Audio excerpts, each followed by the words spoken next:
Hey y'all, it is Kobe R. Rice, and I am back again with another day of our Cozy Creator Daily Write-In.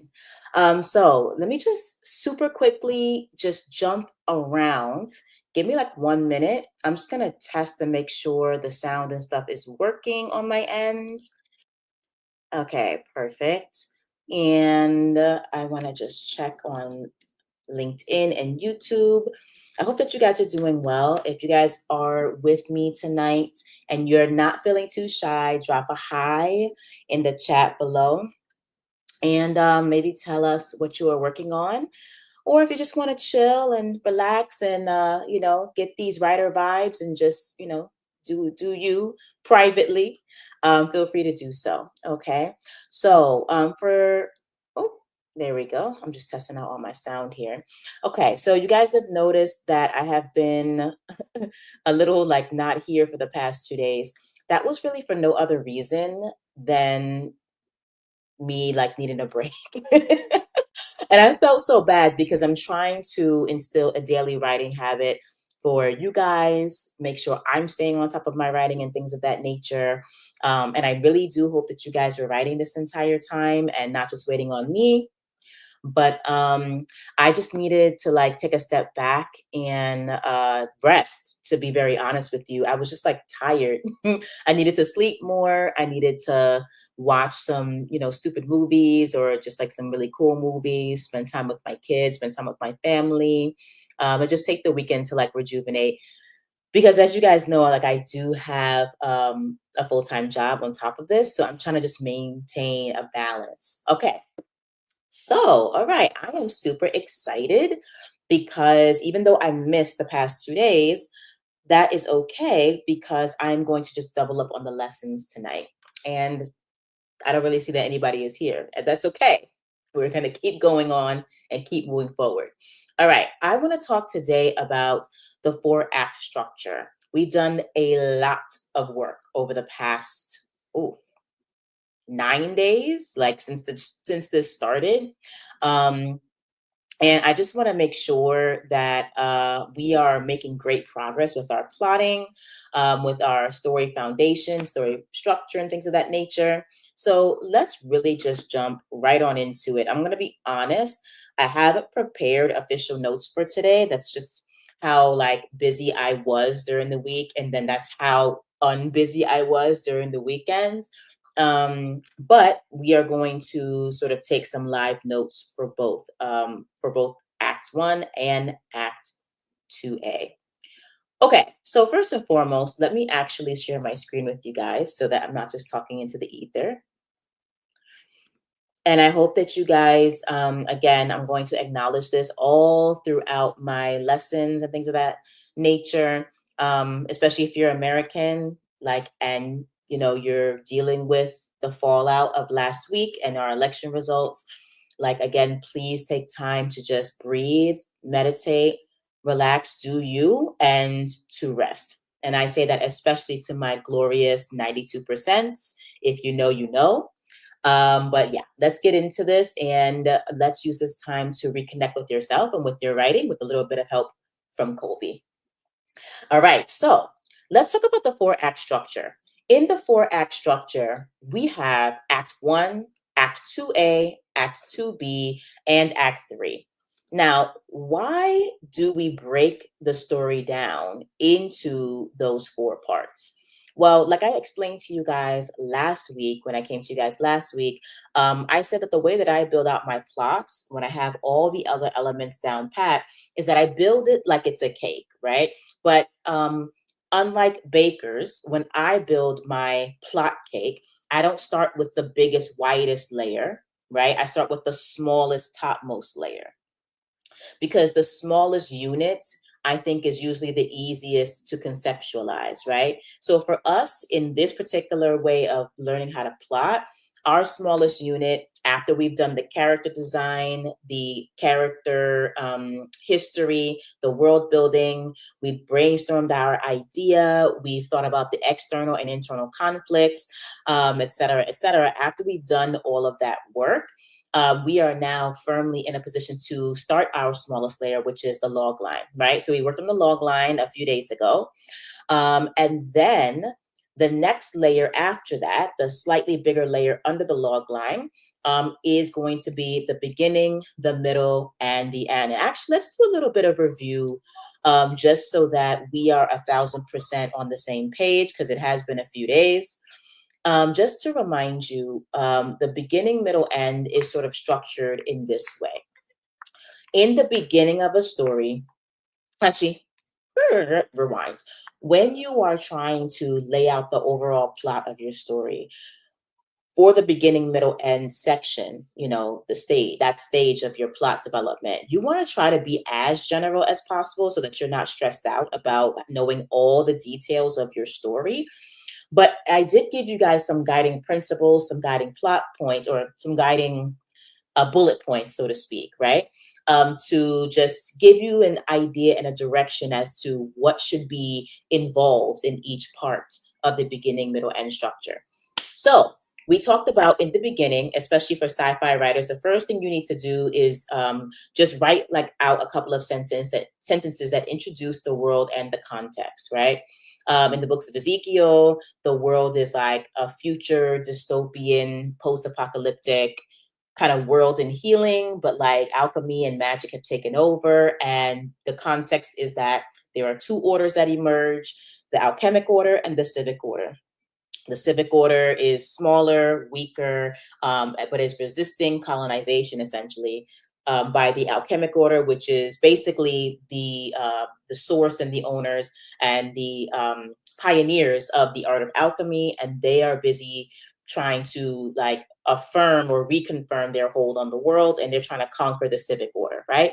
So if I were doing this exercise for the books of Ezekiel, that would be like the first couple of lines, introducing the world in the context. Then in the beginning, you want to write maybe a line or two about the character. You want to include also the critical history of the character. And then, as Blake Snyder would say, write in a few ways that the character's life sucks based on their critical history, based on the external world around them, etc. In the books of Ezekiel, my main character, Ezekiel Jihara Annan, who goes by Zeka, she has a lot going on, okay? Her family life is a hot mess. She is the primary caretaker of like her 5-year-old little sister.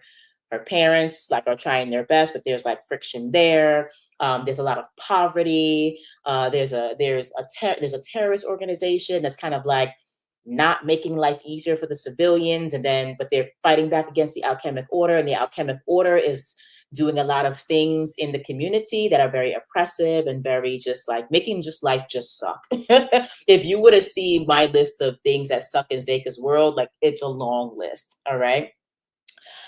So you want to do the same thing for your character in the beginning. Then you want to introduce a sentence about what happens that gives the character a choice to either stay in his sucky life or to do something new.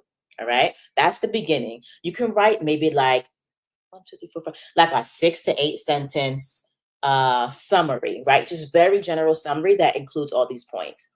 For the middle, this is kind of where you get to flesh out the story a little bit more, but still try to stay general. I suggest for the middle that you describe all the new adventures the character has in the new world, because they've stepped from their old world into the new world. You're going to describe all the knowledge that they gained. You're going to describe all the new hardships and challenges, and then you're going to introduce all of the social triggers, right? Those macro social, meso social, and micro social triggers that force the character to face their critical history and their trauma. All right. You definitely want to do that. In Hunger Games, for example, Katniss, when she leaves District 12 and goes into the new world of like the Hunger Games, she has a lot of new adventures, okay? She doesn't immediately launch into the Hunger Games. It's like a whole preparation process. They have like a meal. They have all this like hullabaloo introduction. They have like, these PR and fashion design teams going on. They have basically like America's Next Top Model / Bachelor and Bachelorette story time, of like the tributes. It's a whole thing. That in and of itself is like one whole adventure, right? And then the next adventure, obviously, is like the training and like them getting ranked by their skill. Okay. And then like the next adventure, from what I can tell, from what I remember from reading the book, they get launched into the arena, right? And then inside the arena, there are certain other adventures, challenges, hardships, and triggers, right? That force these characters to make certain decisions and force them to face their trauma and critical history. Okay. And I love the Hunger Games for this example because Suzanne Collins, excuse me, is a screenwriter. She started off as a screenwriter, and you can very much see her cinematic skills coming through when she is writing the Hunger Games. Okay. And you can see the structure very clearly. So that's your middle. And then in the end, for the end part, you want to do the following. You want to describe the final battle between the MC and the villain, or the MC and the external conflict, whatever that might be. You want to describe the final struggle between the MC and himself. What parts of the critical history have the MC conquered and what part remains, right? So you have them facing the external conflict of like the villain or the evil force. Then you have the internal conflict, right? And you're trying to get the characters to make that final leap to overcome their ultimate flaw, their ultimate fear, their ultimate wound. And even if you don't know how they're going to confront it, you can just write so and so faces their fear, at this moment by blah, blah, blah, blah, blah. You know what I'm saying? You don't have to be so specific, but just try to write something. And then you want to describe, like after, you have these final struggles and you've described them and what they might look like, then you want to describe the new world after evil, both inside and out, is defeated. Okay. Is there a happily ever after for everyone? Is there a happily for now? And then we have like an end scene where evil still endures. Do we have a cliffhanger, etc.? So you have beginning, middle, end. Then you have the reveal. Now, the reveals themselves are supposed to reveal information. There's supposed to be a moment where knowledge is gained, a decision is made, or the character's journey is like interrupted and turned in a different direction. And to get you in your summary, in your BME summary, to get you from the beginning to the middle to the end, you should be placing a reveal between each one of these. So between the beginning and the middle, there should be a reveal here, or some kind of like, what do they call it? I guess a beat. I feel like beat is too general, though. I like the idea of reveal. And then there should also be one between the middle and the end. Okay. So this is essentially like a 3-act structure already. However, in the 4-act structure, you're going to find that the middle itself is essentially divided into 2. And that is actually the part that I want to lean into a little bit more today, when we talk about Act 1 and then Act 2A. I want to spend a little bit more time kind of dissecting the middle, because the middle being split in half gives us a sort of substructure, right, that we have to pay attention to when we're talking about middles. So let's actually move forward and talk about that right now. Okay. And actually, let me just take a quick pause just to do a quick public service announcement break. So for today, I just want to make it very clear that I've been telling you guys for the past like 8-9 days about the 3 ongoing free book promos that are available for you guys. I am now finally introducing for the first time the next set of book promos that I'm going to be advertising to you guys from basically this week all the way up until this Sunday, right? And it doesn't mean that those first 3 book promos aren't still going on. They are, but I just need to give these particular ones time to shine. All right. So having said that, Colby's Cozy Cafe is open. Okay. Peep the adorable cozy slash Colby figure behind me. All right. But we have 2 book giveaways going on. Actually, only one of them is a legit giveaway, which is like 3 books. The other is a book sale. So I just want to be clear about that. So we have the Into the Future book giveaway, which deals specifically with cyberpunk and futurist work. right? To be very frank, and this is like no shade to the leader of the collaboration, I don't necessarily think that this particular picture gives off like futuristic. However, it is a futuristic giveaway. So if you were to click on the link to it below, you would find things that are a little bit more on the cyberpunk futuristic tip. I'll probably change out the banner. I'll probably make my own and like drop it in here so that you're not feeling like you're being misled. All right. But it's the Into the Future giveaway. It is open between now and the 30th. Jump on it. And then, ironically, we have a giveaway called American Apocalypse, right? Which it feels like we're basically in the middle of an actual real American apocalypse, again, depending on which side you're on.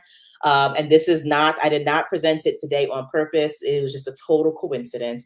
But as you can probably tell from the advertisement, the American Apocalypse book sale is us coming together to sell books on basically that are basically dystopian and apocalyptic / post-apocalyptic in nature. So it can range anything from like EMP apocalypse stories, dystopian society apocalypse stories, zombie takeover, infestation stories. So anything that your heart desires in terms of like the world is no longer as we know it, you're going to be able to find it at the American Apocalypse book sale. All right. So, and obviously you can just click on those links in my description below to grab them. Our books of the day are the Coffee Break Screenwriter, because that book, which I love and is amazing, is going to take us from, well, actually, we started talking about this on day 8. It's going to take us from day 8, literally all the way to the end of the month. Save the Cat as well. So these are pretty much going to be the books of the day, essentially the books of the month for the next 19 days, pretty much until the end of this month-long push.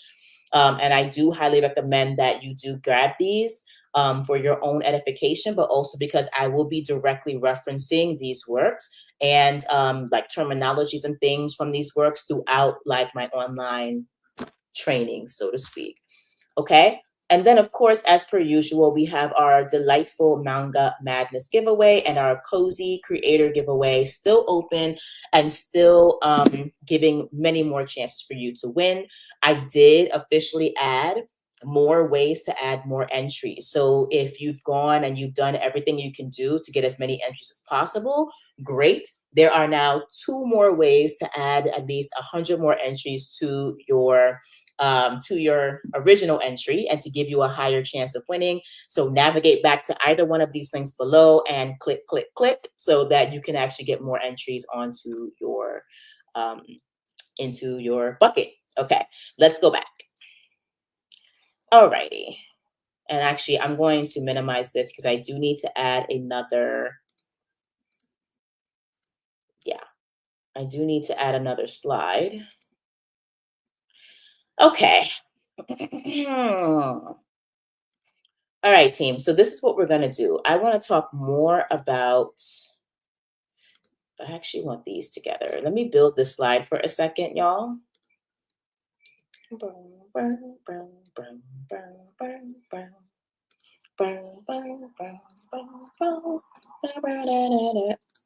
Okay, come on.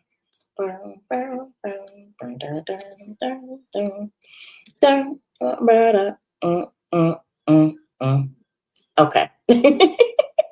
Sorry, I'm being a little bit silly today, but you notice the energy is a little different because I actually took a break, which is good for me. All right, team. So let's talk about what specifically needs to go into Act 1.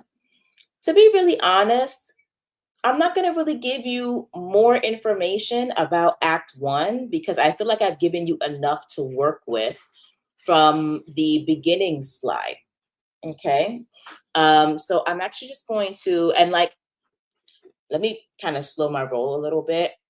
I think the only thing that I think you guys should really focus on that is extra on top of what I've already taught you about designing the beginning is that Act 1, I'm going to give you like 2 important beats that you should focus on in Act 1. Okay. But let me just copy and paste this first, and then I'll give that to you. All right. So pretty much everything that I asked you guys to do in Act One for now, we're gonna just do that. And if you've already done this because you already did the beginning, middle, end exercise, great. That's one less thing that you have to do. Bravo to you. I love that for you. Okay. But then I'm gonna add something else here. Oh, how are we supposed to know that this is Act One if I don't put it here? Hello.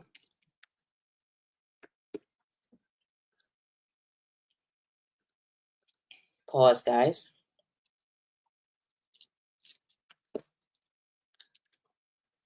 All right. Dun, dun, dun, dun, dun, dun, dun, dun. All right.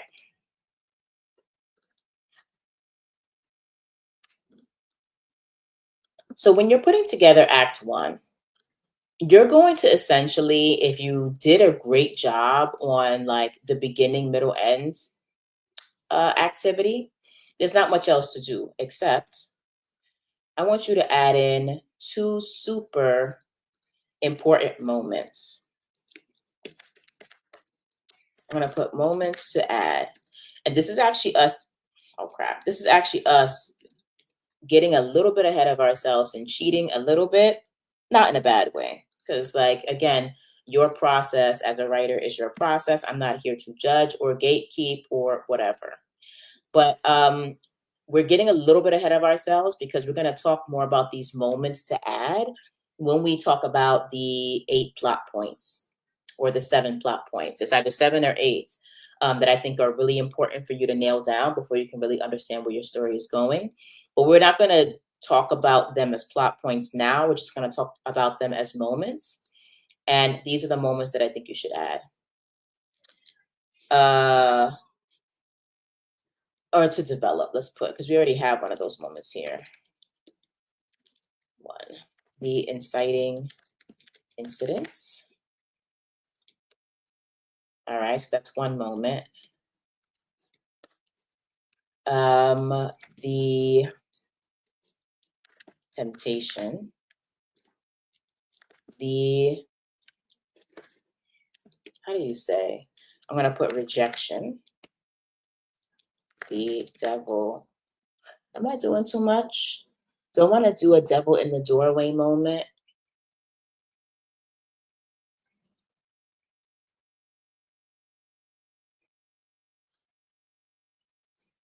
Yeah, let's not do the devil in the doorway moment because that's essentially what the temptation moment is. Okay, let's do then the first point of no return. All right, and point of no return we're going to call PONR. All right. Okay, so in Act One, once you have developed this aspect of Act One, which you already did in the beginning, middle, end exercise, you might want to come back and add a little bit more color to this, a little bit more detail. Maybe in this section for Act One specifically, when you're doing the how does the character's life suck, you develop specific moments that show how the character's life sucks, right?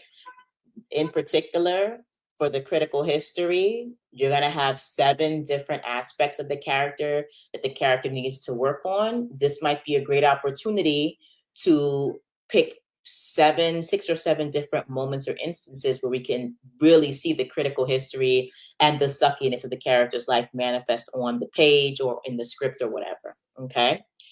Then you're going to have these moments to develop, which are the inciting incident, which essentially is this right here. What happens that gives the character a choice to either stay in his sucky life or to do something new? Something major has to happen. In Star Wars, his home with his aunt and uncle. I think he had an uncle. I don't know. His family. Sorry. Luke Skywalker's current family is annihilated along with the entirety of his village. And he literally has like to make a different decision. And you know what, actually, hold on. Maybe I should stop using Star Wars as an example because I don't remember it like beat by beat as well as I should, because there's a lot that happens. Like there's a temptation moment where Obi-Wan Kenobi is like trying to like, get Luke Skywalker to like see his potential, and Luke is like, meh, and then kind of walks away. But I forget if that's before or after the point of no return. But at some point, Luke Skywalker makes a decision to leave his current life and move into his training as a Jedi and into the Resistance, right? Okay. So I rambled a little bit. Let's leave Star Wars on the table. And maybe this is a great opportunity for me to totally nerd out with my Star Wars mug and like rewatch it so that I have all the beats down pat. But let's talk about the Hunger Games, because I remember that pretty well. Okay. Um, there are several moments in the Hunger Games that are very clear. The inciting incident, right, for Katniss is essentially her sister's name gets picked out of the hat, right? I mean, out of the jar or whatever, because she's being volunteered as tribute to fight in the gladiatorial Hunger Games. That is the inciting incident. That is the nuke. That is the bomb. That is the life shattering moment, right? Where there's a clear before in life and a clear after. And the character has to make a choice to either stay in his sucky life or to do something new. Katniss decides, I am not going to let my sister Prim go into that Hunger Games. I'm going to be a tribute. However, after that happens, there are some other moments here, right? Where, basically after the inciting incident happens, you have a series of events that occur, which basically entail the character experiencing some doubt as to whether or not they should move forward. They consider their options, running away, killing people, hiding. Basically, the flight, fight, or freeze. That's kind of what we see after the inciting incident, or all three, right? Um, we see to a certain degree, the character might reject the destiny that's put in front of them, or even if they've accepted the destiny, they are still kind of like their mind has not caught up with the moment. You know what I'm saying? There are a lot of times when like something happens, right? And your body is present in the moment, but your mind is still catching up. That can also be a moment of like temptation and rejection. Like someone trying to tempt you into the situation and then you rejecting, right? And then there's the first point of no return, which is basically when the character makes a very clear move from their current world into the new world. For Katniss, she gets on the train or the transport from District 12 to the Capitol, and we literally see her leave on the train. District 12, she's literally leaving it behind, and then we see her enter the Capitol. She is literally moving from her old world to a new world. And I think for Act One, the first point of no return is a very important moment so that we are cued visually, right? As the audience, as the readers, that like we're not in Kansas anymore. Okay. The inciting incident, I would argue, and the first point of no return are the most important beats in Act One that you are going to develop. The temptation / rejection, where like the mentor in the story is, trying to get the hero to understand that they're meant for greater things. And then that moment where the hero's like, nah, you can't be talking about me, or nah, you're a trash mentor, kind of like what happened with Katniss and her mentor. But it's like those two beats in the middle, I think, are important. But I think the inciting incident, which is the nuke, and then the literal point of no return, which is the character moving from their old world to the new world, are the most important. So that's something extra that you want to put on your exercise to really give your Act One some shape, especially these two moments here. And this is great for us to really get on top of right now, because these two particular incidents or these two moments are actually going to help us oh my goodness, on Wednesday, actually, when we talk about the 8 plot points, with the inciting incident being the first one.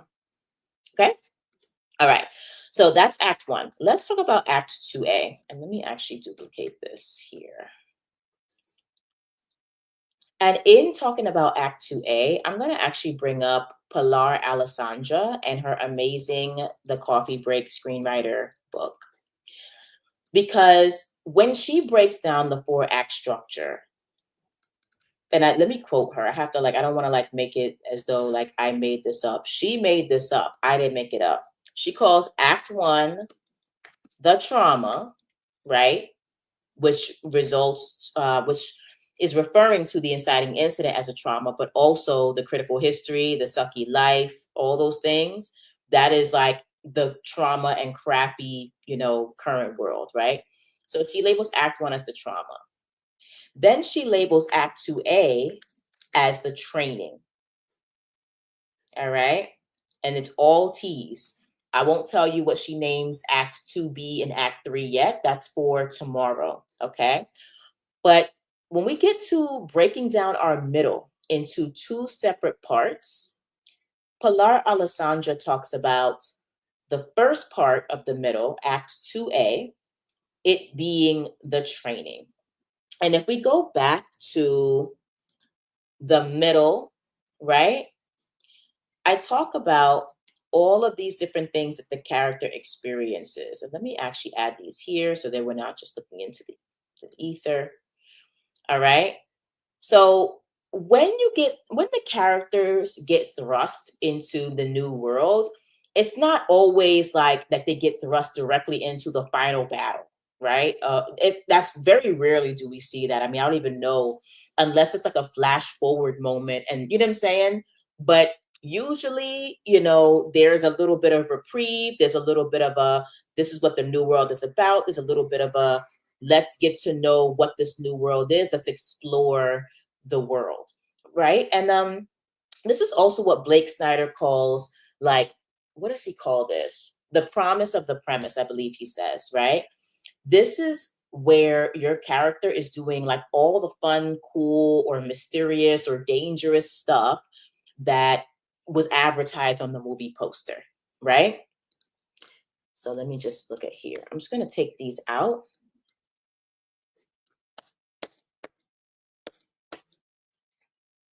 Okay.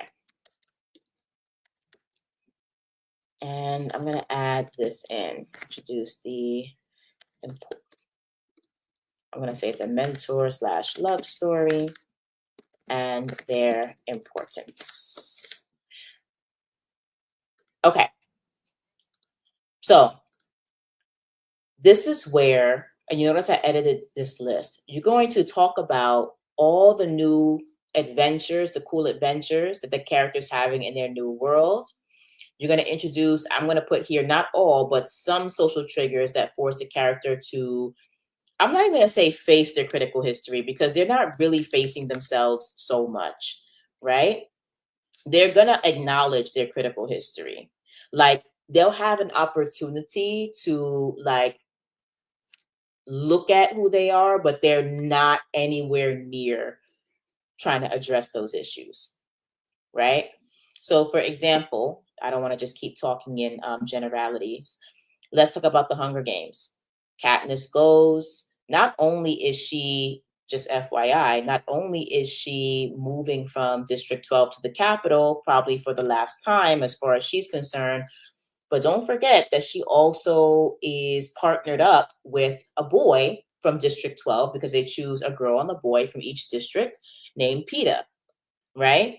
So in addition to her finding out everything about the capital, eating the food, using the fancy showers, that foam up or whatever, and aside from her being introduced to her wardrobe stylist and her hairstylist and her team and all of that, and going through a whole transformation, a whole spa transformation, like she's on, Oprah or something, like she's experiencing all these cool new things. The danger is not necessarily imminent.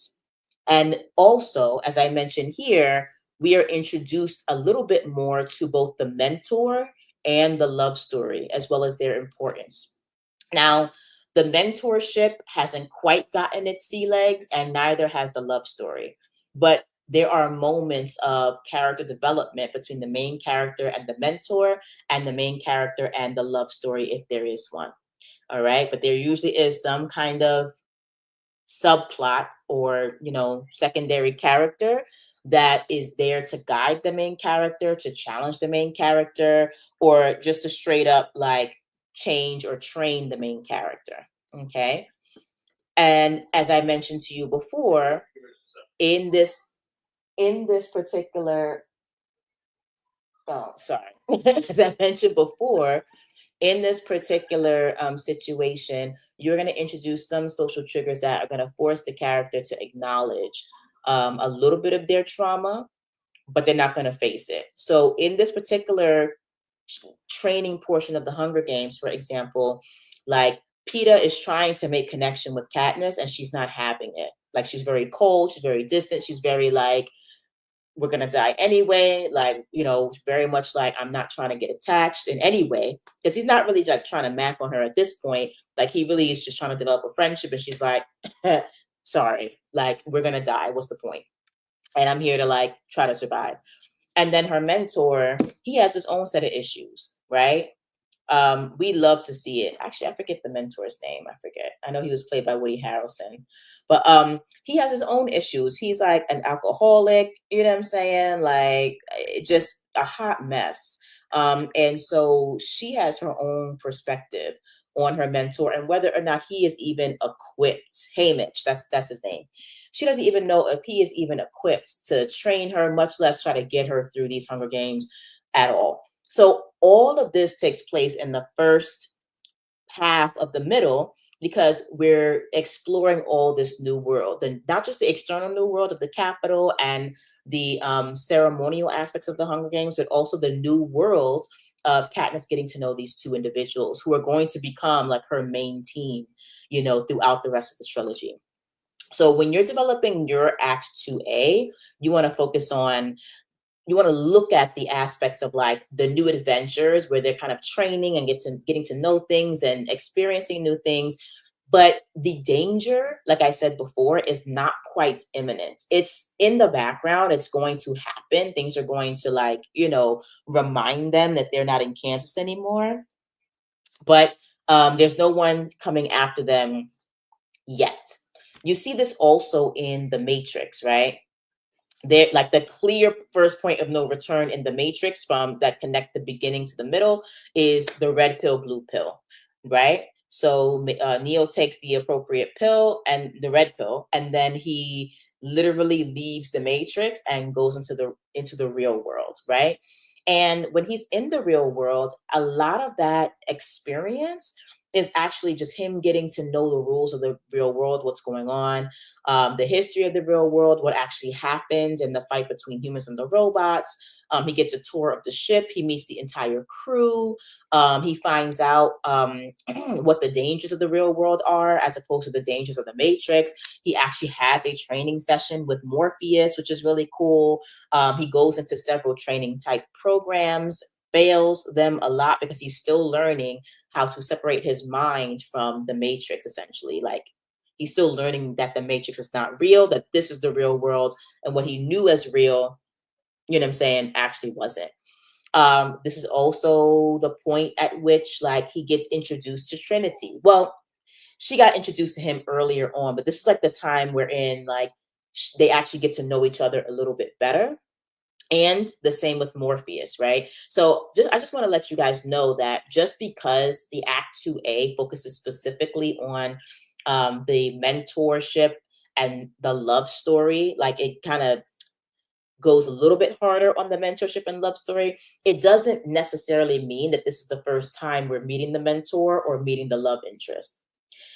This is just the first time that we're now focusing on building the relationship between the mentor and the main character and the love interest in the main character. And there should be clear moments, right, of this development between all parties. All right. That's another great example. Essentially kind of almost, I wouldn't say identical, but like the structure is very similar in terms of the mentor and love story with Neo and the mentor and love story with Katniss. Like literally they have a mentor and a love interest. So that's another example. And there are in Act 2A, there are critical moments, some critical reveals that are important. again, we're thinking more general right now. We're not going to get into the nitty gritty of these reveals and what they are, but we can still talk about key moments to develop. All right. Give me 1 second. I'm going to put myself on mute.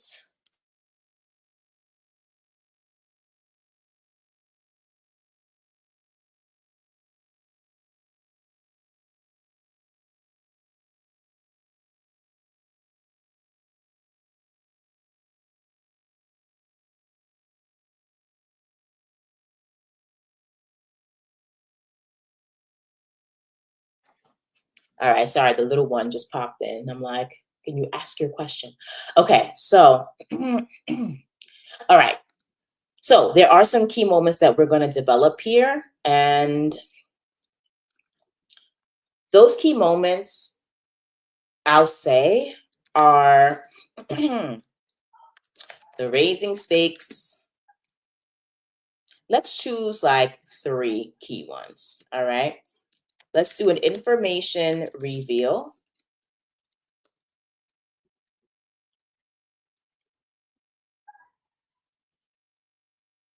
And then we'll put here, how does this new info raise the stakes? And then we'll also put the midpoint. What is the best, I'm going to say happiest, most fun moments in the entire story? Okay. Let me fix these. I'm going to actually, okay, I'm unmuted. What critical piece of info does the character get? How does this new info raise the stakes?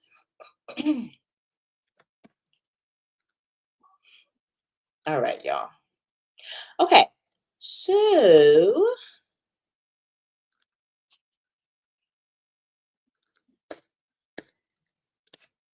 all right. So these are, I would say, they're not the only key moments that happen in Act 2A, but I think they're important for you to think about, right?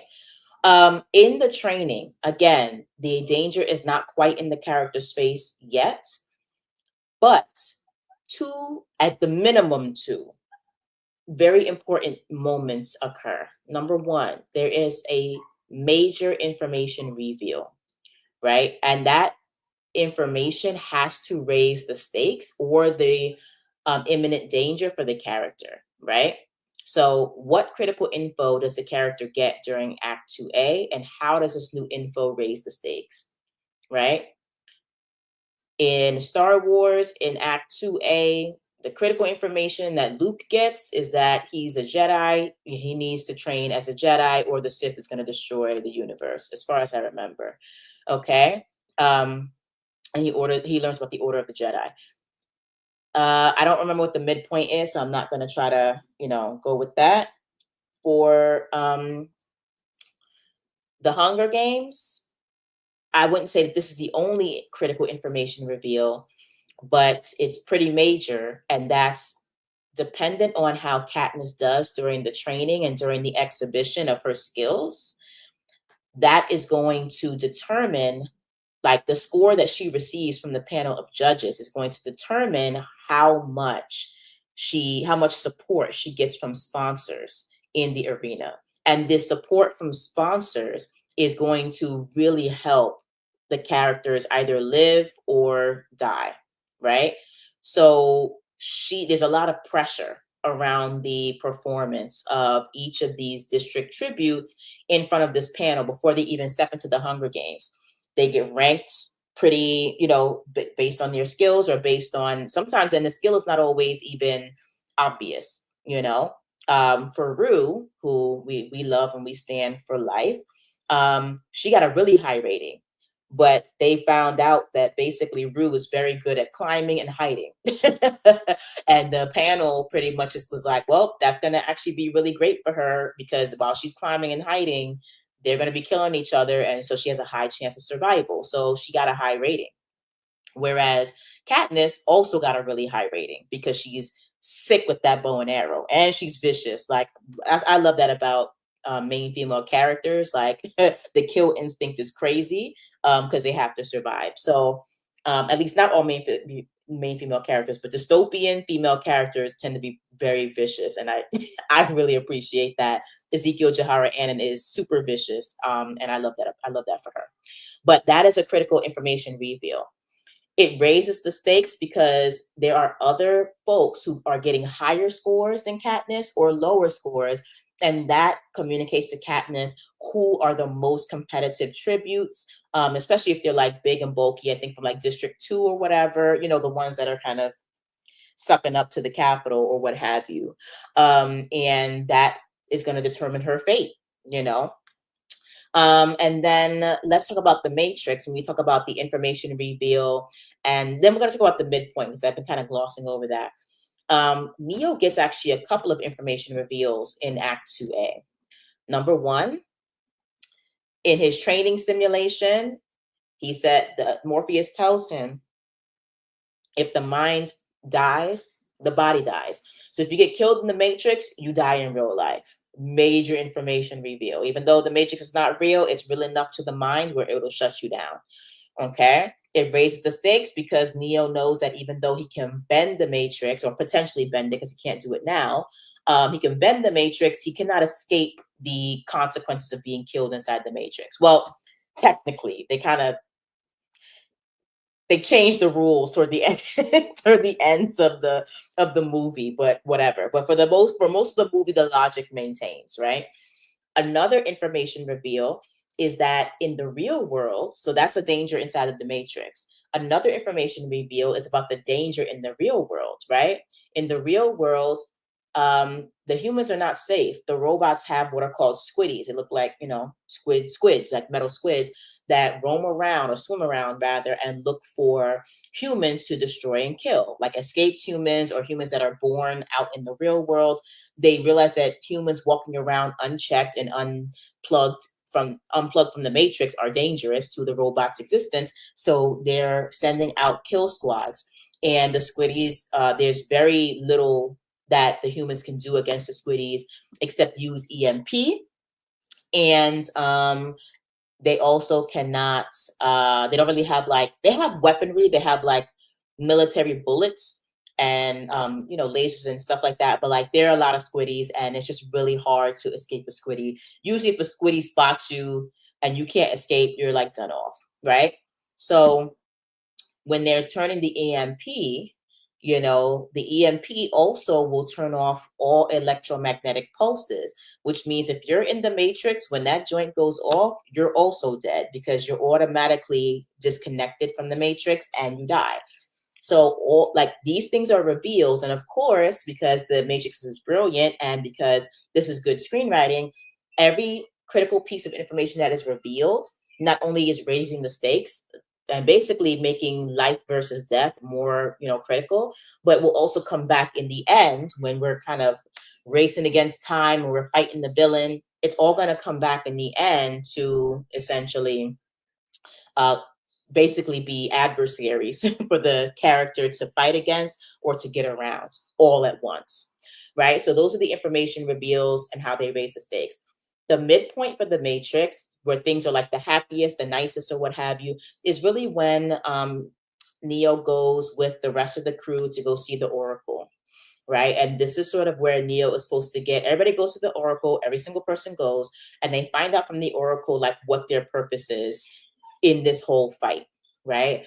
And the Oracle, like, it's a moment of peace and kind of like calm and happiness. And it's pretty much the last moment of calm in the movie. After that, the movie's just lit and crazy, right? Um, but the Oracle he visits with her and she doesn't really give him the news that he was looking for. She does give him the news that he needed to hear though, but we don't know about this until the end. But essentially, that's like the kind of like most mystical, happiest, most fun moment in the story. And when I say most fun, I don't mean the most entertaining. I mean like essentially just the last moment that Neo is actually like being able to relax and breathe and not feel in immediate danger, right? So, having said all of that, this is essentially how you want to start to get more specific and break down your beats and your moments in Act 1 and in Act 2A. All right. I'm going to leave this up on the screen because this is essentially going to serve as our writing prompt. Hold on, I'm going to take this off, put this on. And I hope that this was helpful for you guys. I'm super excited to teach you, hopefully tomorrow morning, but if not tomorrow evening, the Act 2B and Act 3. Okay, which I will tell you what they are titled now, which is it's a trauma, the training for Act 1 and Act 2A. And then then it's Act 3, Act 2B, according to Pilar Alessandra, is the trials slash tribulations. And then Act 3 is the triumph, right? But we'll get to that tomorrow. All right, team. So now it's time to write, and we're going to do that for about the next hour or so. Hope you found this helpful. I'm going to expand my screen. Actually, let me put the music on,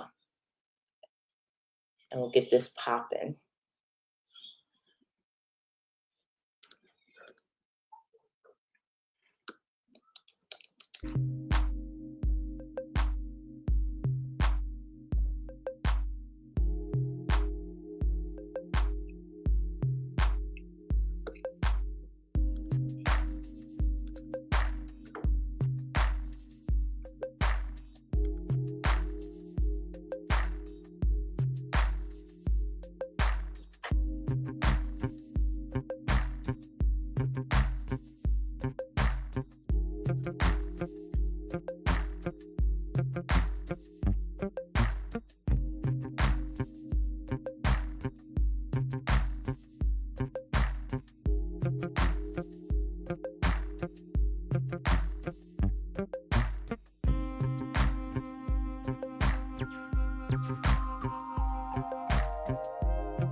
All right, y'all. So we're going to wrap up tonight's writing session. And I hope you guys got a lot out of this, actually. I felt like even though I was sort of semi flying by the seat of my pants, I kind of also wasn't. Only because I do know this stuff like pretty relatively well, but I would like to give a little bit more thought when I can, if I can, probably over the Christmas break, to how I can formalize this a little bit more. So I am strongly considering turning this whole month and these daily lives into a class, a downloadable class that will be available at thebohemianbadass.com. I am strongly considering that, obviously, with some important edits along the way, because there's a little bit of air in some of these classes. But I hope you're getting a lot out of it. I hope you were able to work on your Acts 1 and 2A based on the bullet points we have lined out here, and especially the moments to develop. That's going to become more important as of Wednesday and beyond when we start talking about the 8 plot points and the subsequent 8 sequences. All right, just as a reminder before you guys get up on out of here and turn in for the night, I just want to remind you that, oh no, why does this do this? Colby's Cozy Cafe is open, but it's looking a little bootleg. Hold on. Let's kind of make it a little less ridiculous. Oh, of course, and as you reset, you're going to not give me what I need right now. All right, let me just get that back on the screen. Alrighty. So don't forget that Colby's Cozy Cafe is open for business. You can once again either join the giveaways, these amazing giveaways here, or as I mentioned earlier, jump back into the giveaway if you've already joined and go and get some more entries, because I did add at least 2 extra ways to get extra entries this month. So definitely go and do that. Don't forget to grab our books of the day, The Coffee Break Screenwriter, love, love, love, and Save the Cat, which is also a great book. Down below in the description, the links are there. I will also alert you to the fact that Save the Cat has like 9 different books out at this point, and all of them are pretty good.